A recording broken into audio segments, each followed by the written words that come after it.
საპატრიარქოს საზოგადოებასთან ურთიერთობის სამსახურის ოფიციალურ Facebook გვერდზე განცხადება გავრცელდა. სრულად გთავაზობთ განცხადების ტექსტს. კიდევ ერთხელ გამოვხატავთ პოზიციას მიმდინარე მოვლენებთან დაკავშირებით და ხაზგასმით აღვნიშნავთ, რომ საპატრიარქო ტაძარში ხატზე საღებავის შესხმის ფაქტი არის ეკლესიის დარბევის ერთგვარი სახე და იმეორებს ბოლშევიკური წარსულის გამოცდილებას. მისი სათანადოდ ვანდალიზმად და ღვთისმსახურების ხელის შეშლად არ შეფასება სახიფათო პრეცედენტია მსგავსი ქმედებების სახალისებისთვის. ეს ყოველივე მორწმუნეთა სამართლიან აღშფოთებას იწვევს, თუმცა მნიშვნელოვანია პროტესტი მშვიდობიანი ფორმით წარიმართოს და არ მოხდეს მისი პოლიტიკურ ჭრილში გადატანა, რის მცდელობებსაც დღეს ნაწილობრივ ვხედავთ.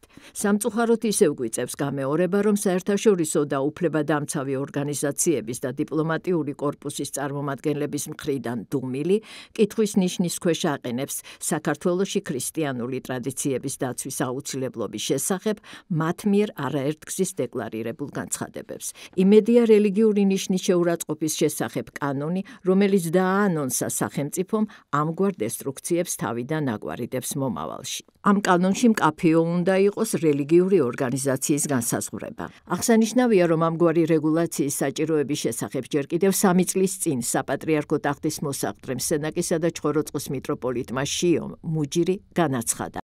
ადგილი ჰქონდა კანონიკასთან შეუსაბამო ფრაგმენტის შემცველი ხატის საპატრიარქო ტაძარში განთავსებას, რისი არ დაშვებაც პირველ რიგში ამ ტაძრის მსახურთა პასუხისმგებლობა იყო და ასეთი ფაქტის გამოვლენის შემდეგ ხატის კანონიკაში მოყვანაზე ბუნებრივია საპატრიარქო მიზრუნა.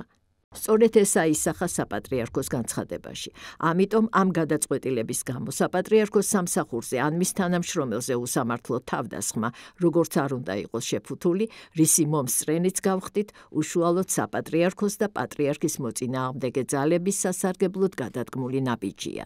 ასევე აღვნიშნავთ, რომ საეკლესიო სწავლების მიხედვით სიწმიდეთა შეურაცხყოფა წარმოადგენს ერთ-ერთ უმძიმეს ცოდვას, მკრეხელობას, რომლის ჩამდენ პირსაც სინანულის საჯაროდ გამოთქმამდე ყოველგვარ საეკლესიო ღვთისმსახურებაში თანაზიარება ეკრძალება.